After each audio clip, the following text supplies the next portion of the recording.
ஆண்டவர் நல்லவர். இன்றைக்கும் உங்கள் வாழ்க்கையில் அற்புதங்களை செய்கிறவர், இன்றைக்கும் ஆசீர்வாதங்களை தருகிறவர். என்றும் அவருடைய வாக்குத்தத்தங்களும் வார்த்தைகளும் மாறாததாய் உங்கள் வாழ்க்கையில் கிரியை செய்து கொண்டே இருக்கிறது. இன்றைக்கு ஒருவேளை உங்கள் வாழ்க்கையில் கஷ்டத்தின் வழியாக, நெருக்கத்தின் வழியாக நீங்கள் போயிட்டு இருந்தீங்கன்னா, தேவனுடைய ஆசீர்வாதம் என்ன என்பதை நீங்கள் பார்க்கும்படிக்கு ஒரு நல்ல நாள் ஆண்டவர் கொடுத்திருக்கிறார். ஆதிகாகமம் 26ஆம் அதிகாரம் 3ஆம் வசனத்தில் எப்படி இருக்கு? இந்த தேசத்திலே வாசம் பண்ணு, நான் உன்னோடே கூட இருந்து உன்னை ஆசீர்வதிப்பேன்.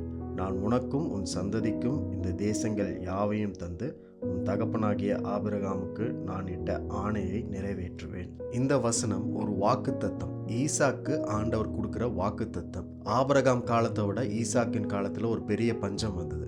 அதனால ஈசாக்கு அந்த தேசத்தை விட்டு போகணும்னு சொல்லி எகிப்துக்கு போயிடலான்னு யோசிச்ச பொழுது ஆண்டவர் எகிப்துக்கு போக வேண்டாம், இருக்கிற தேசத்தில் தங்கியிரு, அந்த தேசத்தில் நான் உன்னுடனே கூட இருப்பேன், நான் உன்னை ஆசீர்வதிப்பேன், உன் தகப்பனாகிய ஆபிரகாமுக்கு கொடுத்த ஆணையின்படி நான் உன்னை ஆசீர்வதித்து உன்னை பெருக பண்ணுவேன், உன் சந்ததிகளையும் ஆசீர்வதிப்பேன் அப்படின்னு ஆண்டவருடைய வாக்கு தத்தத்தை அங்கே உறுதிப்படுத்துகிறார். இந்த வசனத்தில் முக்கியமான ஒரு பகுதி என்னன்னா, நான் உன்னுடனே கூட இருந்து உன்னை ஆசீர்வதிப்பேன். ஆசீர்வாதம் என்பதற்கு பல அர்த்தங்கள் உண்டு. ஆனால் இந்த வசனத்தின்படி ஆசீர்வாதத்துக்கு ஒரு அர்த்தம் என்னன்னா, ஆண்டவர் உங்களோடு இருப்பது தான் ஆசீர்வாதத்திற்கான அர்த்தம். ஆண்டவர் உங்களோடு இருப்பதே ஒரு ஆசீர்வாதம் தான். அவர் உங்களோடு இருக்கிறதே உங்களுக்கு பெரிய நன்மை. ஆபிரகாம் நாட்களோட ஈசாக்கின் நாட்களில் பெரிய பஞ்சம் வந்தது. என்ன செய்யுதுன்னு ஈசாக்கு தெரியல. அந்த நேரத்தில் ஆண்டவருக்கு நல்லா தெரிஞ்சிருந்துச்சு. அவனுக்கு அந்த நேரத்தில் பெரிய ஆசீர்வாதம் தேவைப்படல, பணம் தேவைப்படல, பெரிய வேலை தேவைப்படல, ஒரு பண்டக சாலை தேவைப்படல. அந்த நேரத்தில் அவனுக்கு தேவையானது தேவன் மட்டும்தான் அப்படின்றது தேவன் புரிந்து கொண்டு ஆண்டவர் ஒரு வாக்கு தத்தத்தை செய்கிறார். வாக்கு தத்தத்தை அவனுக்கு கொடுக்கிறார். நான் உன்னுடனே கூட இருந்து உன்னை ஆசீர்வதிப்பேன். இன்றைக்கும் அதே வார்த்தை தான் ஆண்டவர் உங்களுக்கு சொல்லுகிறார். அவர் உங்களோட கூட இருக்கிறார். நீங்கள் எங்கே இருந்தாலும் பிரச்சனை இல்லை.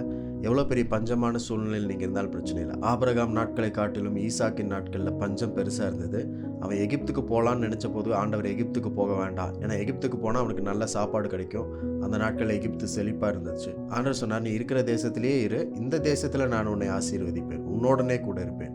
அதை தான் ஆண்டவர் சொல்கிறார். உங்களுடைய சூழ்நிலை எப்படிப்பட்டதாக இருந்தாலும் இந்த இடத்த விட்டு இன்னொரு இடத்துக்கு போயிடலாம், இந்த வேலையிலேருந்து இன்னொரு வேலைக்கு போயிடலாம், நம்ம இப்போ செஞ்சுட்டு இருக்கிறத விட்டுட்டு வேறு ஏதாவது செய்யலாம் அப்படின்னு நிறைய யோசனைகள் நம்மளுக்கு வந்தாலுமே, நன்மையான யோசனைகளை போல தெரிந்தாலுமே, ஆண்டவர் உங்களை ஆசீர்வதிப்பதற்கு நீங்கள் இருக்கிற இடம் போதும். இருக்கிற இடத்துல ஆண்டவர் உங்களோடு கூட இருக்கிறார் அப்படின்ற அந்த விசுவாசம், நம்பிக்கை உங்களுக்கு இருந்தால் போதும். அது எவ்வளோ பெரிய பஞ்சமாக இருந்தாலும் அதன் மத்தியிலும் தேவன் 100 மடங்கு பலனை தருவார். இதே வாக்கு தத்தத்தை இன்றைக்கு ஆண்டவர் உங்களுக்கு ஞாபகப்படுத்துகிறார். இந்த வாக்கு தத்தம் நிறைவேறப்பட்டிருக்கிறது. அவர் உங்களுடனே கூட இருந்து உங்களை ஆசீர்வதிப்பார். அவர் உங்களுடனே கூட இருப்பதே ஒரு பெரிய ஆசீர்வாதம். இன்றைக்கும் அப்படிப்பட்ட ஆண்டவர் என்ற ஆசீர்வாதம் உங்கள் வாழ்க்கையில் இருக்கிறதுக்காக நன்றி செலுத்துங்க. அவர் உங்களுடனே கூட இருக்கிறார். எதை குறித்து நீங்கள் கவலைப்பட வேண்டாம்.